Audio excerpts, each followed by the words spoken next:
Bonjour à tous, j'espère que tout le monde va bien. On avait continué l'étude catéchisme de Spirado.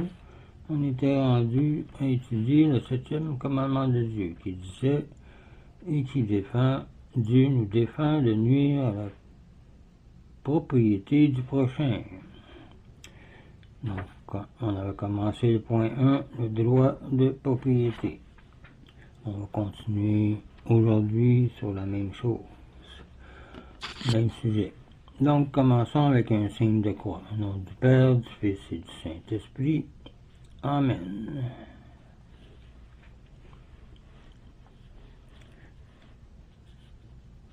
On avait dit il serait en outre injuste d'enlever à la personne ce qu'il aurait épargné ou produit à la sueur de son front.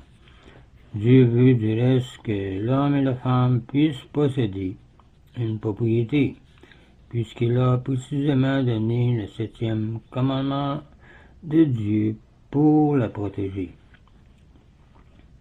Déjà au paradis, il avait dit à Adam et Ève, remplissez la terre et soumettez-la à vous.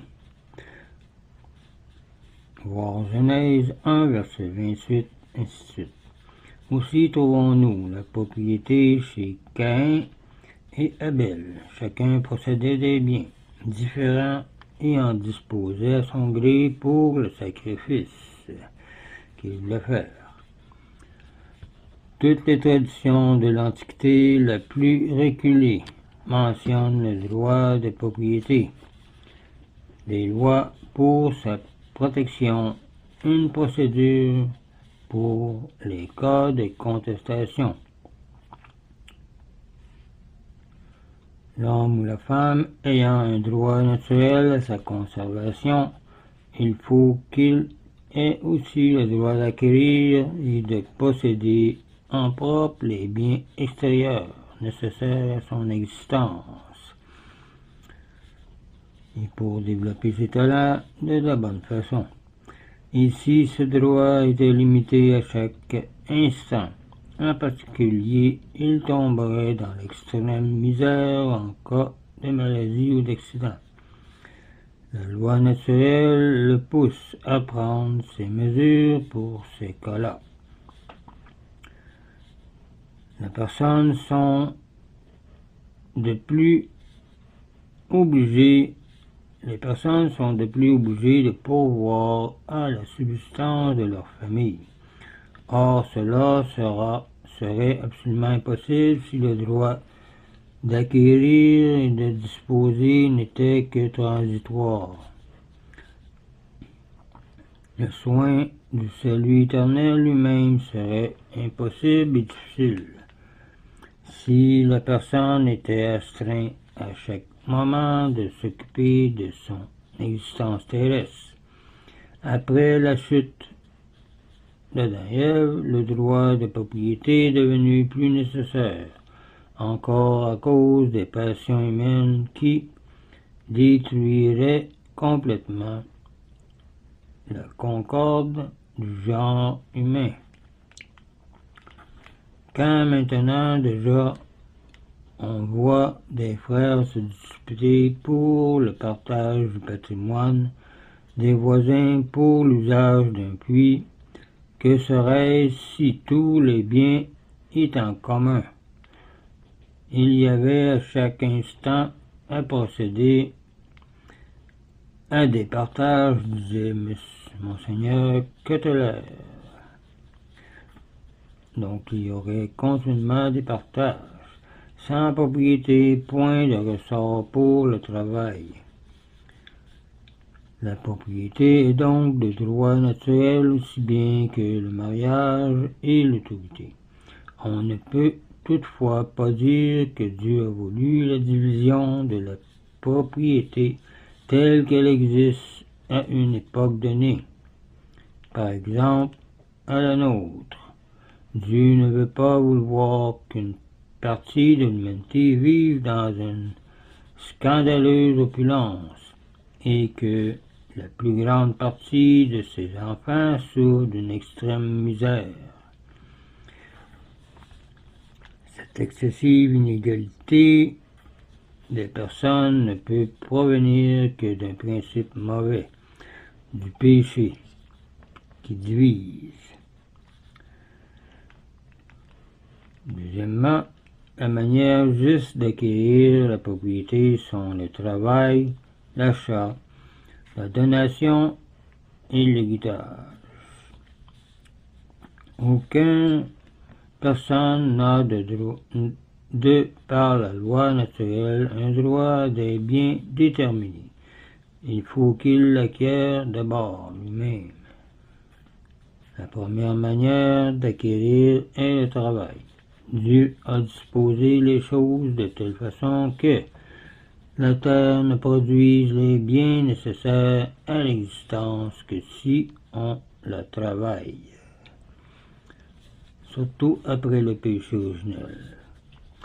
Enlever à celui qui travaille la terre ce qu'il lui a fait produire à la sueur de son front serait contre toute justice, disait le pape Léon XIII. Si la terre et ses habitants sont appelés la propriété de Dieu, voir le psaume 24, verset 1, parce qu'ils sont les œuvres de ses mains, l'œuvre de l'homme et de la femme doit aussi être sa propriété. Le fruit du travail est le bien légitime de celui qui a accompli le travail, disait Léon XIII encore. La propriété n'est donc en règle générale que le résultat d'un pénible labeur. La propriété s'acquiert aussi par la donation. C'est ainsi que Dieu donna à Abraham et à ses descendants la terre de Canaan. Voir Genèse 12, verset 7. Que les patriarches transmettaient leurs biens à leurs fils aînés par une bénédiction solennelle. L'usage de faire des donations et des testaments a subsisté de tout temps. Quiconque a de la fortune doit faire son testament à temps, pour prévenir les contestations pour le cas où il mourrait subitement. Celui qui négligerait cette précaution l'expierait dans la vie future. Le catéchisme ferait bien d'enseigner comment on fait un testament, car c'est quand même important. Primitivement, on acquérait aussi la propriété par la simple occupation d'un bien, qui n'appartenait encore à personne. Il en est encore ainsi aujourd'hui. Quiconque trouve des pierres précieuses, des perles, etc., sur lesquelles personne n'a droit en devient le propriétaire, comme les places libres d'un théâtre, d'un wagon, d'un restaurant, appartient au premier occupant arrivé. Quiconque acquiert un bien injustement, par vol, par fraude, est obligé de le restituer et réparer ses erreurs. Troisièmement, l'État lui-même n'a pas le droit de toucher à la propriété, comme les communistes font. Non, ils n'ont pas le droit à toucher à la propriété privée. Il a cependant le droit, pour des motifs d'intérêt général, de faire des lois pour régler l'acquisition et l'usage de la propriété. L'État n'est pas le propriétaire souverain des biens, mais Dieu. Il a un droit de surveillance, mais non un droit de disposition sur les biens personnels de tous. Les citoyens n'existent pas pour l'État, mais l'État pour les citoyens. Un peu comme le sabbat est fait pour l'homme et la femme, et non nous pour le sabbat. Il ne doit donc pas léser les sujets, mais au contraire procurer l'avantage de chacun afin qu'il soit heureux. Quand donc l'État force les citoyens à lui céder une de leurs propriétés, c'est-à-dire quand ils les exproprieront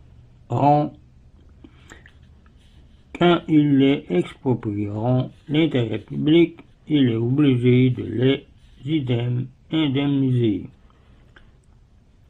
L'État a tout aussi peu le droit de confisquer, séculariser les biens de l'Église. Ce serait une criante injustice. Dépouiller un homme ou une femme, c'est un vol. Dépouiller l'Église, c'est un sacrilège. Saint Jérôme. L'Église frappe d'excommunication tous ceux qui attentent à la propriété ecclésiastique, et le pape ne les en enlève que quand ils ont restitué leurs biens. Selon le Concile de Trente, chapitre 22, verset 11. Mais comme l'État, les organes de la société sont institués par Dieu pour le bien commun, ils ont le droit de faire des lois qui favorisent pour l'avenir une distribution plus équitable de la fortune à chacun. Je vais arrêter ici pour le 7e commandement et sur l'État lui-même qui n'a pas le droit de toucher à la propriété. Dans la prochaine vidéo, on continuera sur ce même sujet. Donc, je vous laisse là-dessus, je vous dis au revoir et union de prière.